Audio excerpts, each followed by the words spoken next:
ادھڑے زخم کو پریشانی سے دیکھتے مگر اندر بیٹھے ولی نے نفی میں سر ہلایا تھا۔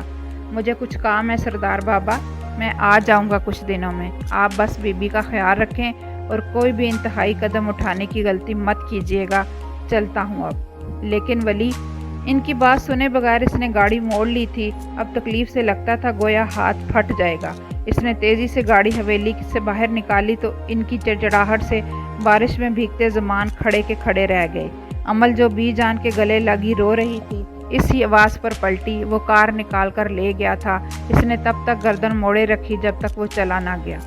زمان اسے روکیں، زخمی ہے وہ۔ بی جان نے انہیں پیچھے سے آواز دے کر متوجہ کیا، لیکن زمان جانتے تھے کہ ولی نہیں رکے گا، اسی لیے وہ گہرا سانس لے کر ان کی جانب موڑ آئے۔ آ جائے گا کچھ دنوں تک وہ، چلو اندر بارش بہت ہو رہی ہے۔ عمل کو خود کے ساتھ لگایا اور پھر ایک بار دروازے کی جانب دیکھ کر اندر بڑھ گئے۔ انہیں ہر حال میں ولی احمد پر بھروسہ کرنا تھا۔ اصغر نے جوگی کو گریبان سے پکڑ کر اٹھایا اور پھر اسے گھسیٹتا ہوا سرنگ سے باہر کی جانب بڑھنے لگا۔ پولیس اہلکار جو اسی سرنگ کی جانب آ رہے تھے اسے دیکھ کر رک گئے۔ اس نے جوگی کو ایک جھٹکے سے پولیس اہلکاروں کے قدموں میں پھینکا۔ یہ مجھے اس سرنگ میں ملا ہے، ہاشم کا آدمی ہے اور کافی عرصے سے چرس اور دوسری غیر قانونی ادویات کے کاروبار میں ملوث ہے۔ میں نے اسے بہت دفعہ قتل گاہوں کے آس پاس بھی دیکھا ہے۔ جیسے ایک مشہور کہاوت کے تحت کہا جاتا ہے کہ قتل کرنے کے بعد قاتل جائے وقوع پر جا کر ضرور اپنی تسکین کیا کرتے ہیں، اور ہاں، کئی سالوں سے اسمگلنگ کے لیے بھی خاصا مشہور ہے اس کا دھندا۔ ہیڈ آؤٹ کے باہر میں انفارمیشن میں آپ کو میل کر دوں گا، اور اسے ایک خاص قسم کی بیماری بھی ہے۔ زمین پر گرا جوگی آنکھیں پھاڑ کر اسی اونچے لمبے سے لڑکے کو دیکھ رہا تھا کہ جس کے ورزشی بازو آستین سے نکلتے اپنی طاقت کا پتہ دیتے تھے۔ اس نے ذہین آنکھیں اس پر جمائیں اور لمحے بھر کو مسکرایا۔ اسے انسانی خون کو سونگھنے کی بیماری ہے۔ آپ کیا انٹیلیجنس آفیسر ہیں؟ انفیکشن ٹیم کا بندہ اس کی بریفنگ پر سر سے لے کر پیر تک اسے دیکھ رہا تھا۔ اصغر اس کی بات پر مسکرایا۔ ارے نہیں یار، میں تو ریسلر ہوں جو رنگ میں اتر کر لوگوں کی چمڑیاں ادھیڑا کرتا ہوں۔ ٹھیک سے پکڑو اسے، بھاگ نہ جائے کہیں۔ جیبوں میں ہاتھ ڈال کر آگے بڑھتے اصغر کی مسکراتی آنکھیں کچے رستوں پر جمی تھیں۔ کیا کوئی تھا اس کے جتنا کول؟ مسکرا کر نفی میں سر ہلایا اور آگے ہی آگے بڑھتا گیا۔ جوگی اب پیچھے سے چلاتا ہوا ان سے اپنا آپ چھڑا رہا تھا، مگر جن کا انجام آپ پہنچے انہیں کوئی نہیں بچا سکتا۔ اسے بھی اس کے انجام نے آ لیا تھا۔ نواز، محسن، چلو اب ہمارا کام ہو گیا ہے۔ دور سبزہ پر کھڑے کسی اہلکار سے بات کرتے محسن اور نواز کو اس نے آواز دی تو وہ سر ہلا کر اس کی جانب بڑھنے لگے۔ باہر اپنی جیپ کے ساتھ لگ کر کھڑے اے ایس پی عدیل کی جانب مڑ کر اس نے مسکراتے ہوئے شکر گزاری کے ساتھ سر جھکایا تو جواباً اس نے بھی سمجھتے ہوئے ہاتھ ماتھے تک لے جا کر سلام کیا تھا۔ محسن اور نواز اس تک آئے تو وہ تینوں اپنی اپنی کار کی جانب بڑھے۔ ولی سر کہاں ہیں؟ محسن نے جیب سے چابی نکالتے ہوئے پوچھا۔ حویلی گئے ہوں گے۔ نہیں، اس کی نفی پر وہ دونوں بیک وقت مڑے تھے۔ جہاں تک میں اسے جانتا ہوں وہ حویلی نہیں گیا ہوگا۔ ہاں، نہیں گیا ہوگا وہ حویلی۔ آخری بات جیسے اس نے خود سے کہی تھی۔ نواز کی پیشانی پر بل پڑے۔ آپ کو کیسے پتا؟ اصغر گاڑی میں بیٹھتے بیٹھتے رک گیا تھا، پھر باہر نکل کر جیسے ہی اس نے وجہ بتانے کے لیے لب کھولے تو یکدم اسے نواز کا پچھلا روٹ سا رویہ یاد آیا۔ بے اختیار ہی اس کا منہ بگڑ گیا، کیونکہ وہ میرا دوست ہے اور میں اسے تم سے زیادہ جانتا ہوں۔ مزے سے کہہ کر گاڑی میں آ بیٹھا اور تیزی سے کار ریورس کرتا بھگا لے گیا۔ نواز نے محسن کی جانب دیکھا تو وہ خاموشی سے مسکراہٹ دبائے اپنی کار کا دروازہ کھول رہا تھا۔ ولی سر نے بھی پتہ نہیں کس سے دوستی کر لی ہے۔ جل کر بس اس نے یہی کہا تھا جس پر محسن کا کہا بہت بے ساختہ تھا۔ وہ اب تک منہ میں کچھ بڑبڑاتا سرخ کان لیے گاڑی میں بیٹھ رہا تھا۔ پھر اس کا انتظار کیے بغیر گاڑی نکال کر لے گیا۔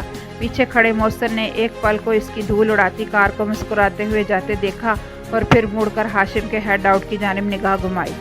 قید مبارک ہو ہاشم حسین۔ اور یہ تو قدرت ہی جانتی تھی کہ وہ کس قید کی بات کر رہا تھا۔ اس کی دور جاتی گاڑی اب پھر سے کچے راستوں کی دھول کو اڑا رہی تھی، لیکن اس دھول میں اب کہیں بے چینی کا شائبہ تک نہ تھا، کیونکہ ایک طویل اور تھکا دینے والی رات کا اختتام ہو چکا تھا اور اگلی صبح بہت امید افزا اور خوشکن تھی۔ کسی نے رات کے آخری پہر اس کے اپارٹمنٹ کا دروازہ کھٹکھٹایا تو جاسم جو تہجد پڑھ کر ابھی بستر پر سونے کے لیے لیٹنے ہی لگا تھا یکدم اٹھ بیٹھا۔ ایک پل کو نگاہیں گھما کر ٹک ٹک کرتی گھڑی کی جانب دیکھا جو رات کے 3:30 بجا رہی تھی۔